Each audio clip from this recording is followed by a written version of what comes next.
You're listening to the Unlocking Africa podcast. It's okay to fail as long as we learn. That 1.8 billion has been invested in Q1 alone. That's already 2.5x what it was last year. I think data has been instrumental. The real success story has been in the VC space. Because of the lack of legacy infrastructure, you can really go from 0 to 100 much faster than in any other part of the world. We need to have local representation. We cannot sit in an ivory tower outside of the continent. Asoko really is a Nigerian-inspired ambition that myself and Greg Cohen embraced during our time in Nigeria.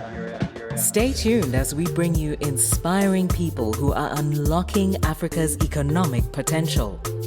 You're listening to the Unlocking Africa podcast with your host, Tessa Adamu. Welcome to the Unlocking Africa podcast, where we find amazing people who are doing amazing things to unlock Africa's economic potential. Today, we have a special guest. We have Rob Withagen, who is co-founder, CEO of Asoko Insight. So welcome to the podcast, Rob. How are you? I'm very good. Thank you for having me there, sir. It's a pleasure to have you. No, absolutely. And really great that we finally found the time in between travel and COVID. We are here, finally. So, I've followed the Asoko journey for many years. So I was hoping you could introduce yourself and tell us a bit more about who Rob is. All right. Thank you.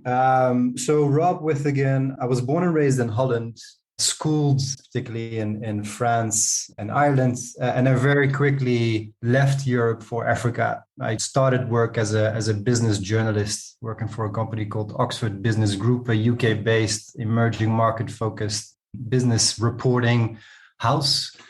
And I spent a few years working across emerging markets, really went from South America to Asia. I spent some time in the Middle East and then ended up in Africa. Spent a good 6 years working across the African continent, really doing on-the-ground data collection and market research on behalf of a global client base of corporations and investors.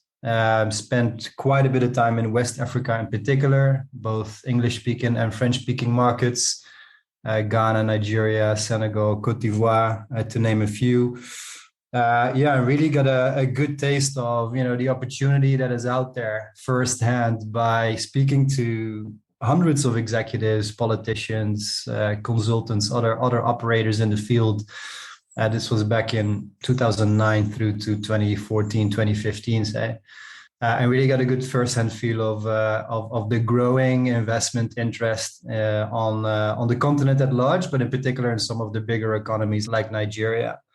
That then inspired me to launch Asoko, which I'm sure we'll talk about in a bit more detail. But I do want to say that Asoko really is a Nigerian-inspired entrepreneurial ambition that myself and my co-founder, Greg Cohen, have embraced during our time in Nigeria. It's inspired not only the business model, but also the corporate culture and how we go about running a Pan-African business. So a lot of great things from the pre-Asoko days. And a lot of good memories of my time on the ground in Africa. Thank you for giving us a very detailed background or some insight into your early days in terms of who you are, your international background, and how you ended up in Africa and seeing the opportunities and growing investment. So I'm sure these opportunities and growing investments that you were made aware of or around were probably the catalyst in terms of starting Asoko. So I was wondering if you could give us a bit more information regarding the early days of Asoko Insight. How did you determine or realize there was actually a market for what you were planning to offer? Absolutely. And I go back to my days as a business journalist, really working on behalf of global corporates and investors who had this interest in learning more about African companies in particular. I myself, and again, this is back in 2011, 2012, in Nigeria, trying to figure out kind of who were the leading companies in any particular sector, who were the individuals behind these companies to speak to, what did their value chain look like, what did their competitive landscape look like. Noticed that I had to do a lot of that work from scratch. There was no sort of structured data set available that I could tap into in order to at least have a baseline of information on to help my clients at the time with some of their answers, which meant a whole lot of inefficient analog work. And in a city like Lagos, I don't need to tell you, Tercer, Yes. moving around the city and getting meetings is a hard thing to do. You're spending a lot of your time in traffic. You show up at addresses that, according to the website, still exist, but may or may no longer still exist. Yes, I understand. So, if you imagine that my mandate was sort of to speak to 300 to 400 executives within a couple of months' time, in order to just develop a baseline understanding of who the main players in any particular segment were, you lose a lot of time just by that primary analog approach that at the time was the only option available.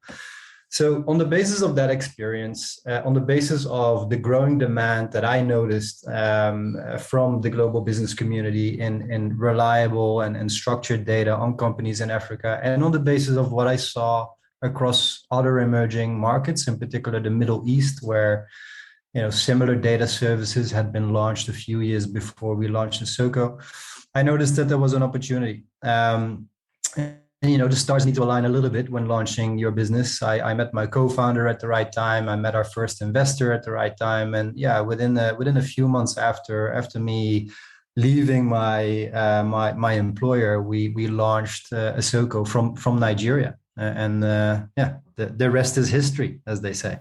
From the challenges you faced yourself personally in terms of collecting data and a very analog approach, you saw opportunity. I'm assuming that's where you formulated, say, Isoko's value proposition. Can you give us a bit more detail regarding that? I'm going to be quite blunt. Why do companies pay for what you do? What value do you add in terms of what they're trying to achieve in the African market? Yeah, no, absolutely. I think, first of all, it's a matter of trust. And I think this term will come back more often in our conversation. The key value that any user of data services is looking for is to walk away with a sense of trust and confidence in whatever the subject matter may be. In our case, that's African companies. So when I was working across the continent before Isoko, it was very hard to convince anybody that I was helping with information on African companies. That information was verified, was corroborated across different sources, had historical significance to it.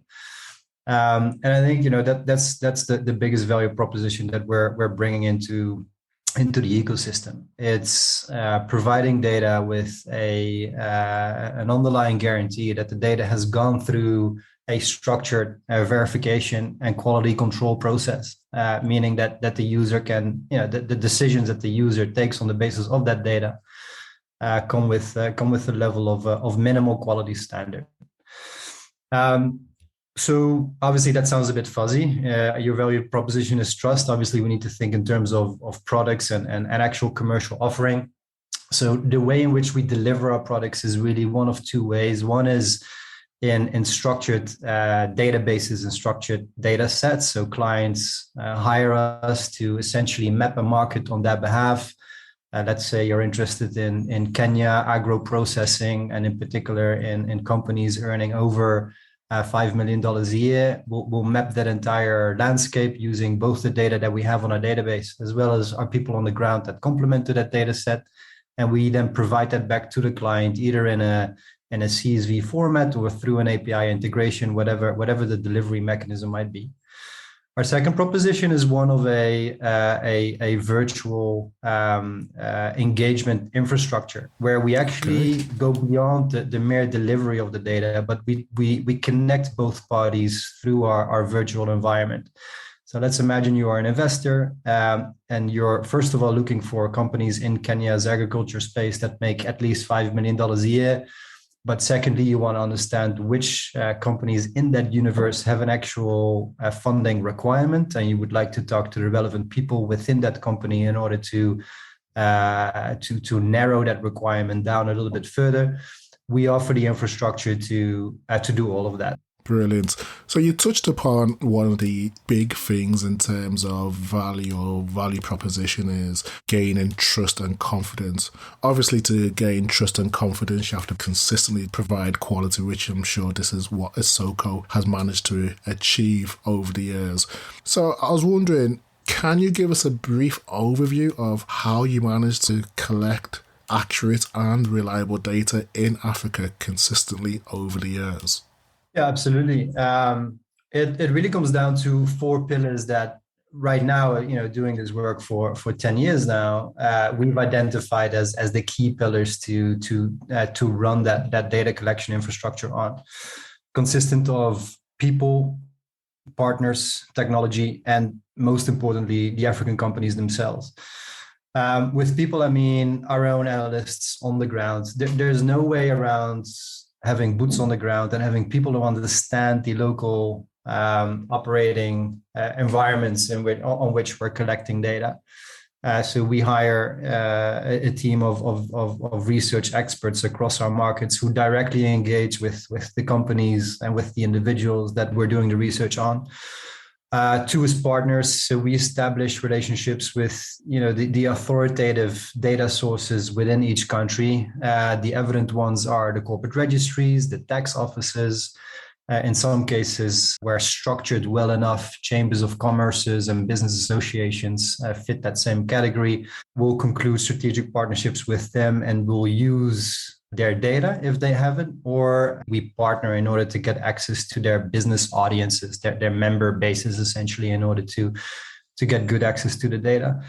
On the technology side, obviously, our business is heavily technology driven. I'm sure we'll talk a little bit more about that later on, but technology for us really is a way to normalize and standardize what is quite an unstructured data set into one that is structured. You have to imagine we're getting data in all kinds of formats and languages, and we need to present that to our client in a standardized format. So that's where technology really does its role, and at the same time, it allows us to keep a priority pipeline of quality control on particular data points that we need to look after. Finally, it's the African companies themselves. We are collecting on mostly privately held companies, right? This is by far the large majority of companies across the continent. The listed space is below 1% of the total number of companies out there. So these are companies. So not only does that mean that they are the primary repositories of the data. Like their data doesn't necessarily sit in a secondary database, which we could work with. But secondly, they need to have an incentive. They need to see value in sharing some of that data with a provider like us. Because otherwise, why would they do it? Why would they go beyond the standard disclosure requirement to help Isoko bring a product to the market? And we've innovated significantly on that particular pillar in our data collection methodology. We'll talk a little bit more about that later, but a critical pillar in that suite of sources. Fantastic. Thank you for that. So one point I'd like to kind of home in on is you mentioned the underground manual or analog approach required to collecting data in Africa. Are there ways around this? Have things changed over the years, or do you think that approach is here to stay for quite some time? Right now, like when we talk about the African data ecosystem, the world is fundamentally different than what it was when we started 10 years ago. Okay. Right? Like the tech revolution, not just limited to fintech, has digitized business behavior in general, but information on businesses in specific. So we're dealing with a very different ecosystem now than we did 10 years ago. And that works much to our benefit and much to the benefit of our clients and much to the benefit of the African companies that we're looking to bring onto the radar of global corporates and investors. But to answer your question specifically, I don't think there's a way around having people on the ground. That's just important from a trust and a brand standpoint, right? We need to have local representation. We cannot sit in an ivory tower outside of the continent or even in one place of the continent and try and build a Pan-African data set that resonates and that creates value for African companies in that data set. We need to have a point of contact that can explain why we are collecting data, that can sit down with individuals to get a little bit of more context of particular data sets. And so there really is no way around boots on the ground. That doesn't mean that the data collection exercise needs to be analog. In our case, we started off in an analog way because 10 years ago, that was the only way to build up a starting point in terms of a data layer to now build on, in terms of building a critical mass. I think if you were to start the same business today, there would be more tech-enabled ways to do it. But we've quickly evolved from that. With that critical mass in place, you start to create a pull factor for companies to want to build up and expand their profile. So at that point, it moves from analog to more technological driven. But again, I want to emphasize that I don't think there is a data collection reality where people on the ground don't have a role to play. I think putting a face to the brand and to the exercise is critical and will remain critical. Thank you for clarifying, I guess, the importance for having an underground approach to collecting data. In parallel to that, I think you've also found, I know from my personal experience, that historically collecting data in Africa has never been easy. It's been difficult. I know things are changing. So what has Asoko's approach been to find solutions to some of the challenges you find on the continent to collecting reliable, timely, accurate and fair data that can be used? I think we're constantly innovating the ways to deepen our data set, to add additional verification layers on top of our data set. I think that's an ongoing exercise. But I think the biggest success we've had is in deploying digital self-reporting infrastructure and finding meaningful incentives for African companies to self-report, essentially. And I want to go back to the earlier point of the role that the African company themselves have in building up a data set on mostly privately held companies is essential. Without the buy-in and the participation of the company in question, there's no way you'll get to a level of data-driven visibility that is meaningful to the user, to the global corporate, or to the investor that is looking to work with company in question. So it then becomes a matter of how can you take the friction out of the process of getting the company to share data on their operations. And we've tackled that from two different directions. One is a technological one, which is essentially providing a frictionless or close to frictionless digital tool for companies to self-report data and kind of guide them through to the self-reporting process, so that the time that we're asking for is minimal. And the ease at which data points can be uploaded is optimal. The second part of that is creating value back to the companies in question. Like, what is in it for them in order to self-report that data? And what we found is if we can work with a group of reliable, proven investors or reliable, proven corporates that are looking to establish business contacts across the continent, or even providing feedback back to the companies who are uploading their data in terms of how they are performing against peers in the industry, or what does the wider sort of sector look like beyond their immediate industry segment. We've identified those as meaningful values that the companies are sufficiently incentivized by in order to keep to keep their profile up to date and to continue to contribute to it. I think that innovation that did not exist before Asoko came along. We're certainly not the only ones that have embraced that as a useful technology, but I think we've been one of the pioneers to really make that an institutional way of collecting data. And today, that is a very large part of our data collection engine. That flywheel, if you will, has really come on full steam and is allowing us with a much quicker access and a much deeper access, and importantly, a much more reliable data set than what we were able to achieve before. So you've touched upon some of the innovations and finding meaningful incentives for African companies to build meaningful data sets and making it easier for them to report on their data. So if we step outside of, say, the private sector and companies, what are some of the policy challenges or policies in place in Africa that have easy or difficult for you to collect reliable data in Africa? GDPR has emphasized. So GDPR is the EU-led regulation around data privacy, particularly privacy of personal information, and that that has global ramifications. And us as a UK-based or UK headquartered rather data provider, obviously we need to be fully compliant with that. So that when I think of legislation that has had the biggest impact on how we collect our data, GDPR is the one that stands out. But if anything, it's emphasized, the need for both trust and incentive in a proper data collection methodology. It's incentivized, or it's encouraged, the need for any data provider to double check the data that's flowing through the systems, especially with the data owner. Make sure that there is consent in terms of holding that data on our systems and making sure that the data owner confirms that the data is up to date and correct.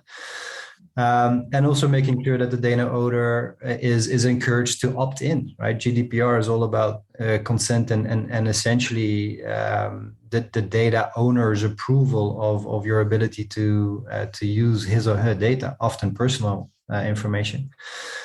So if that person doesn't see a value in you as a data provider processing that data, then there is no data. And so, these were already kind of hallmarks of what we were bringing to the market before GDPR came along. So if anything, it helped us, I think, distinguish ourselves from data providers that were not necessarily driven by those goals. And it's helped us, I think, get a more institutional recognition of in this case from EU and UK based regulators that our data hits a certain quality standard, which has done a lot of good in the eyes of our clients as well as the African companies that we're collecting data on. I do want to emphasize that GDPR is largely, if not only applicable to personal information. We deal in corporate data. Some of that is individual when you think of names of individuals and their details, names yes. of directors, shareholders. But obviously a large segment of that data set is business specific rather than individual specific. So the application has been partial in terms of the data coverage that we see flowing through our systems, but has been holistic in terms of our policies around securing data quality and incentives for companies to want to share their data with us. That's great to hear. So you've touched upon recent legislation such as GDPR, consent from consumers, and the general direction the market is going. So in addition to that, what trends are you seeing with the use of data in Africa compared to the rest of the world? What trends are you seeing that you're quite excited about? What really excites me, and this isn't limited to the data scene, but technology is really allowing for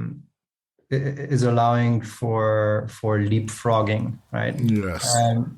Because of the lack of legacy infrastructure, you can really go from 0 to 100 much faster than in any other part of the world. Yes. And, I think, the most obvious success stories of that is in mobile money, going from having no bank account one day to all of a sudden, be able to receive and send and do all kinds of financial services on your mobile phone. But it also applies to the data space, where we've seen, 10 years ago, it was virtually impossible to find reliable data online. Very true. You could find companies' websites, and obviously some websites were were better up to date than others, but it's a very hit and miss approach. Whereas now, because we've seen this massive digitization of business activity across the continent, now all of a sudden you have hundreds of thousands of businesses with online representation, and maybe not be, but by through their own websites, but certainly because of their trading activity with e-commerce platforms, with fintechs, with neobanks, with logistics providers, what have you. That change would have been much harder with a lot of alternatives, a lot of legacy systems in place that would have posed an obstacle to that quick leapfrogging, if you will. So that's very exciting. I agree 100%. I like that you mentioned in terms of technology, the digitization across the continent and the ability to leapfrog via this technology. So I guess if we keep to that theme, we're seeing a investment boom in Africa, predominantly within the tech sector. You're seeing some of these amazing headlines regarding how much startup investment has taken place on the continent. What role do you feel the increase in data availability has played, and how has it changed what investors are looking for in Africa? I think data has been instrumental. Yes. The real success story, and I'm sure we'll talk about that a little bit later, has been in the VC space, in the tech-enabled startup space.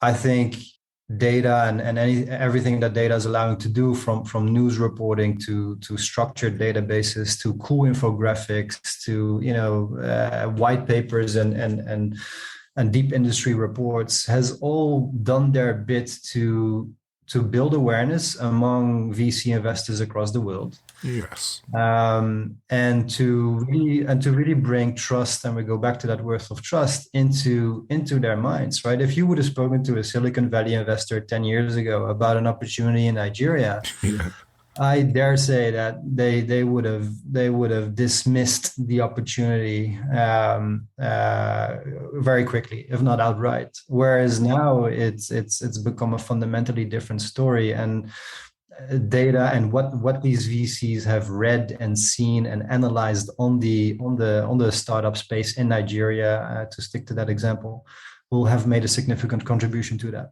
So you've mentioned it in terms of the importance of data, especially from like a VC perspective. And you are seeing a lot of investment from that angle or perspective in terms of early stage investments, pre-seed investments or funding, in terms of Africa's booming investment landscape. With that in mind, we've seen figures such as £4.9 billion was invested in African startups in 2021. Do you feel there's still room to grow, or have we kind of peaked? I think the short answer is I think that there's still room to grow. And so you're mentioning $4.9 billion in 2021. I just read a statistic by the Africa Big Deal, these guys that are mapping the VC space, that 1.8 billion has been invested in Q1 alone. Yes. Right. So that's already 2.5x what it was last year. And if we look at that 5 billion number for the year, we're well on track to significantly outperform that this year. Very true. So obviously that's a short-term indication, but it is an indication that there's a lot more room to grow in the VC space. I do think we need to be aware of macroeconomic headwinds here. A lot of the VC appetite is driven ultimately by what the Federal Reserve does with interest rates. We're seeing changes there, which may very well encourage investment in more fixed-term products like government bills. That, like as history has shown us, that impacts the flow of funds into emerging markets, and it may very well impact the flow of VC funds into countries like Nigeria, Kenya, and South Africa. So I think part of the growth story is going to be influenced by macroeconomic factors. I think part of the growth story is also, I think we need to differentiate between volume and value. Yes. Valuations right now are through the roof, right? In many cases. I am not sure how much room there is for valuations on a per unit basis to grow. I think there's going to be a moment where there's a correction in the market, whether that's driven by a reduction in the supply of reduction in the supply of capital, or by I guess the market kind of playing itself out, and some startups just leaving the scene because they haven't been able to deliver on their promise. But whatever the factor is, I do think that within the next 2 years we'll see a correction of that steep valuation increase. That doesn't mean that there aren't a growing volume of great companies to invest in, but I think the valuations will be corrected. And then finally, I think we should look at what areas of investment are we talking about. I mean, right now the success story really has been driven by fintech players. I think fintech is building a critical digital financial infrastructure that is allowing hundreds of millions of people with access to financial markets and with access to digital transactions. That is, those are the rails that a lot of add-on services can be built on. Yes. And already we're seeing, digitization of KYC. We're seeing spin-off products in terms of lending and credit solutions coming onto the market. So I think when we talk about growth, we need to understand that we shouldn't be looking for growth in the quote unquote traditional definition of fintech as we're seeing it today. We should be looking at all of the derivative services that can be built on top of the rails that the fintechs of today's Africa are building. And that's very exciting territory. I'm happy that you kind of highlighted that we need to differentiate between value and volume, and also there is room to grow, but potentially there could be a correction in the market. As you mentioned, fintech has been the main focus for investments at the moment. What other sectors in Africa do you believe have genuine demand and a possibility to grow in the near future? I think my filter, and I'm speaking as an early stage investor here rather than as a data provider, but my filter ultimately is what is driven by real demand and what is driven by basic necessity. As long as you look at investments through those filters, it's hard to go wrong. Yeah. Right. And if I look at what sectors, what industries come out of that filter, financial services are the obvious ones, and that's obviously the territory that's currently most explored. Logistics, education, health, food and beverage are other sectors that come to mind. Also here we're seeing success stories, right? From Twiga to Soko Watch, and many other names in that short list. But I think there the space to grow is significantly larger than the quote unquote traditional definition of fintech as we know it today. So yeah, I would look at the opportunity through those two filters. What is driven by real demand, and what is driven by the ability to improve on the current delivery of basic necessities. Thank you for that beautiful piece of insight. So you mentioned your role as an investor. I think that's something we didn't mention at the beginning of the conversation there. As well as being a co-founder and CEO of Soko Insight, you are an investor as well within the African startup space. So one of those things that we are seeing quite a lot of within Africa's startup space is a lot of founders becoming funders and investing in startups themselves, which I think is quite critical to the future and the growth of the startup scene. So as an entrepreneur who has started to invest in startups, how and why did you start to make that transition? Well, the why is probably the easiest one to answer, because I'm sitting first row in terms of having a view on the potential and the great founders and the great ideas that are out there, and the great promise that Africa as a territory. And I'm speaking in the generalist sense, if you permit me for a moment. is offering, right? The growth potential is just phenomenal. So I think the why is the easy one to answer. It was always going to be a question of when rather than if. I think the when has to do with with time and financial resources, I suppose. So getting into a more mature situation and running my own startup where I have a little bit of time to spend on looking at deals was a necessity for me to really make that move. I think the other thing that really allowed me to do it was the establishment of, well, so I'm an investor through Future Africa's collective. Yes. For me, Future Africa and there are a few other operators in the market today, but they really brought a structure into the market that really allowed an investor like me to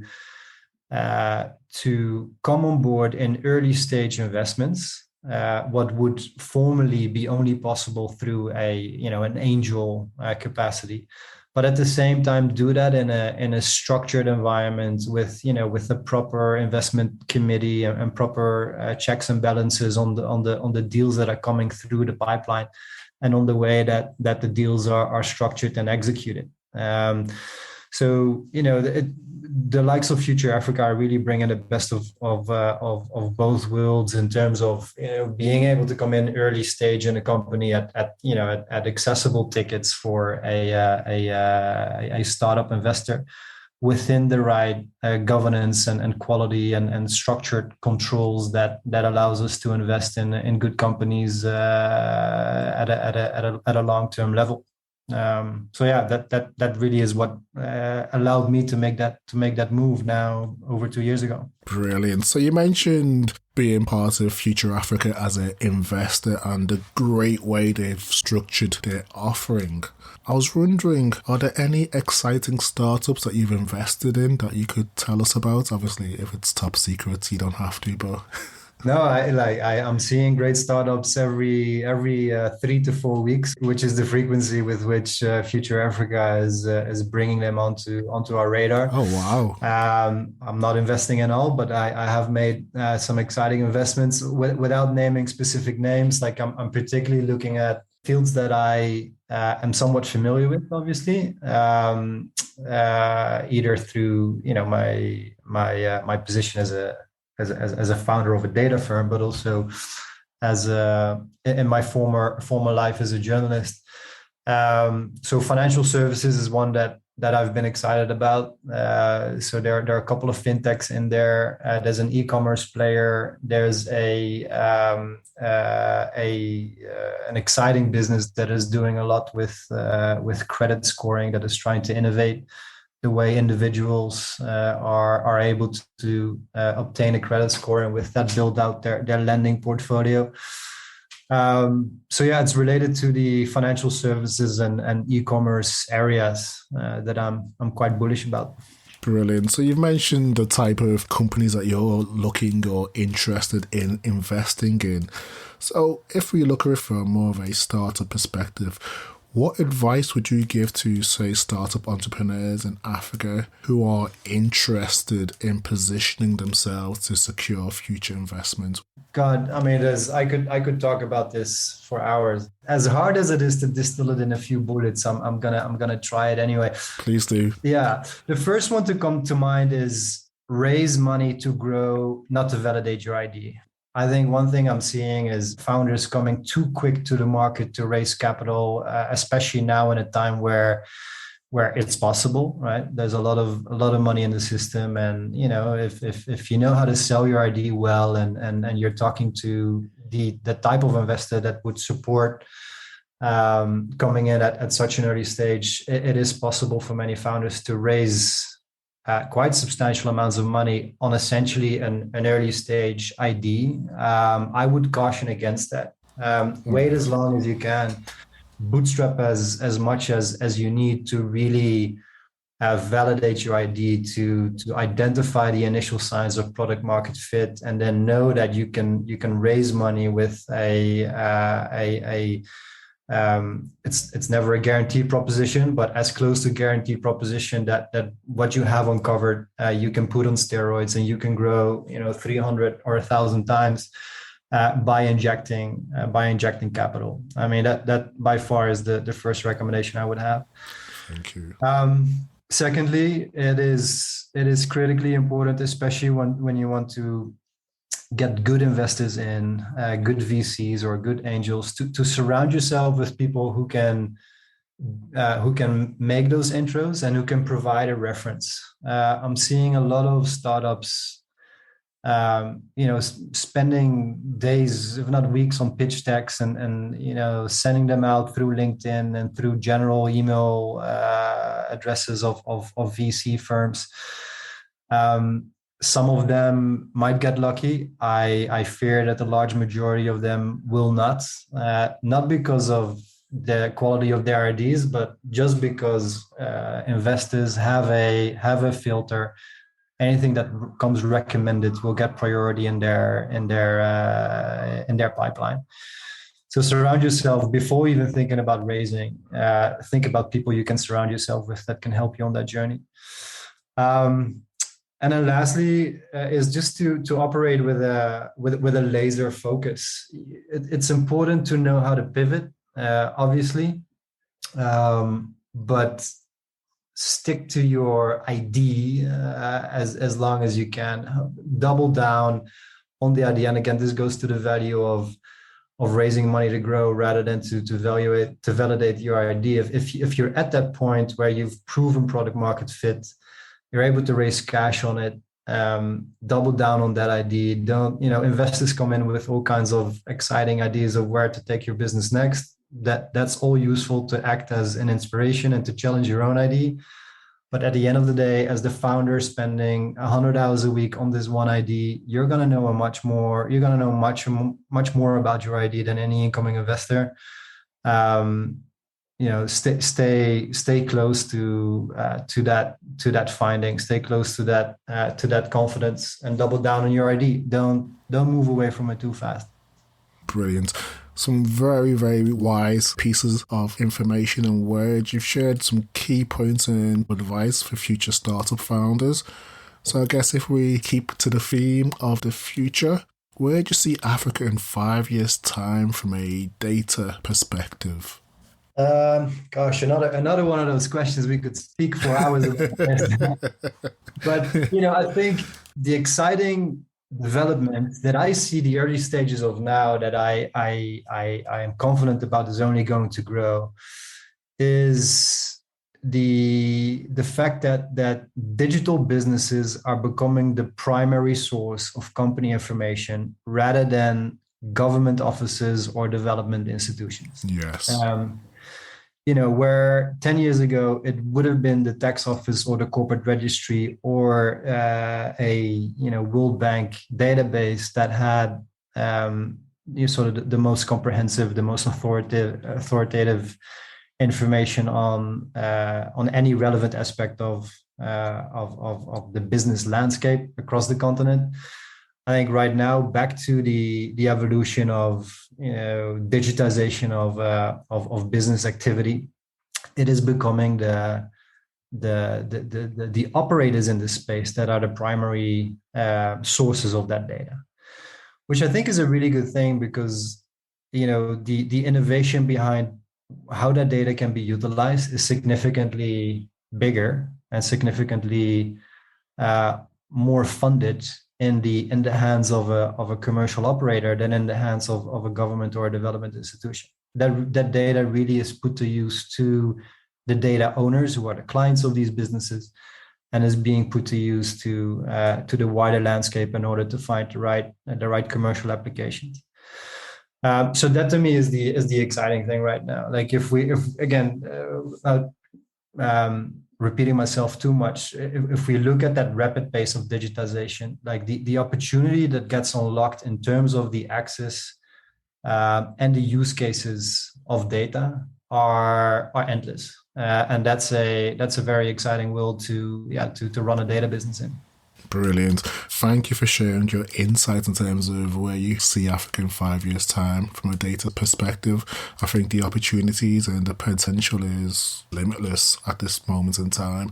From what you've said previously, if you take into account where we were 5-10 years ago to where we are now, I guess the opportunities are quite phenomenal. Absolutely. So if we look closer to home, where do you see yourself and Isoko Insights in 5 years' time? Obviously, Isoko will be right at the center of this exciting data landscape. I think we see ourselves as constantly innovating, not only the way we collect data, but perhaps more importantly, how we utilize data to the benefit of our clients. And as the ecosystem around us digitizes and matures, so will our abilities to produce data-driven products and insights. So we'll be right at the center, as we are already, I believe. But as we surround ourselves with data partners from the fintech community or from the wider tech-enabled community, I think we'll find ourselves as a utility player in terms of data-driven insights on businesses and business activity across the continent. I'd like to position ourselves as the data rails that much is built on. Where in certain places of the world you have corporate registries that open up their databases through API integrations and allowing for commercial operators to produce analytics with that. I think we've taken on a part of that role. We've filled in the gap where corporate registries in some markets are unable to move as quickly as the market might want them. So providing the rails for comprehensive and deep data and insights on companies, and constantly producing and innovating analytics on the basis of that data will remain central to our mission, including in 5 years from now. You've been at the forefront and centre of African data over the years, and I'm confident that you'll maintain your position going forward. So definitely exciting times for Africa, and definitely exciting times for Isoko Insight. Quote of the week. As people, we often have quotes, mantras, and proverbs, or even affirmations that we use when times are good or when times are hard. Do you have one that you can share with us today? I wouldn't have a go-to quote or proverb, but I think that the mantra certainly would be, for me as a founder working with a group of folks who is courageous enough to do, to break down walls and to do stuff that hasn't been done before. I think I'd like to repeat as often as I can that it's okay to fail as long as we learn. Yes. For me, that's critical. I think every startup needs to prioritize the ability to learn. Only then you will grow. And in order to learn, you must take risks. And if you take enough risks, then it's inevitable to fail. And that makes it all worthwhile. If there are folks in my team who I never see failing, I have a conversation with them around how hard are you trying and how risk prone are you? Because we really need you to be at a constant bleeding edge of innovation and thinking around what's around the next corner. And with that comes the inevitable responsibility, as I would put it, to fail. Only then we can learn. I agree 100%. Failure is part of the process, and I think we need to redefine how we perceive failure, because, as you said before, if you've never failed, you probably haven't tried hard enough. Yeah. So, as we're coming to the close of our conversation, do you have any closing remarks or calls to action for people who are interested in what you do in terms of the Africa data landscape, or who are just keen to understand a bit more about what is happening in Africa from a business or economic perspective? I guess I can only recommend the various and growing universe of good data providers out there. Asoko is not the only data provider on the business landscape. We're surrounded by some really competent peers, particularly when looking at the VC and startup space. And naming a few names, Brighter Bridges, Yes. Africa's Big Deal, Disrupt Africa, and I'm forgetting a few, but all of these are really solid names. Folks that have been in the business for a long time, are committed to the cause through ups and downs, and are heavily focused as we are on innovating and moving the needle in their own business. And I think for anybody looking to follow what's going on and to take a deep dive when desired, each of these players will be a great resource to utilize. That has been an amazing way to close today's conversation. It's been an extremely enjoyable and insightful conversation, one that has been packed full of value, and I think I'm definitely going away with new knowledge and insight. So thank you, Rob. Thank you for giving us your time and sharing your knowledge with us today. Thank you, there, sir. I really enjoyed the conversation. Oh, me too. I'm sure we'll speak soon. So enjoy the rest of your day, and we'll speak soon, Rob. Likewise. Bye-bye. Bye-bye. Thank you to everyone who has listened and stayed tuned to the podcast. If you've enjoyed this episode, please subscribe, share, or tell a friend about it. You can also rate, review us in Apple Podcasts or wherever you download your podcast. Thank you, and see you next week for the Unlocking Africa podcast.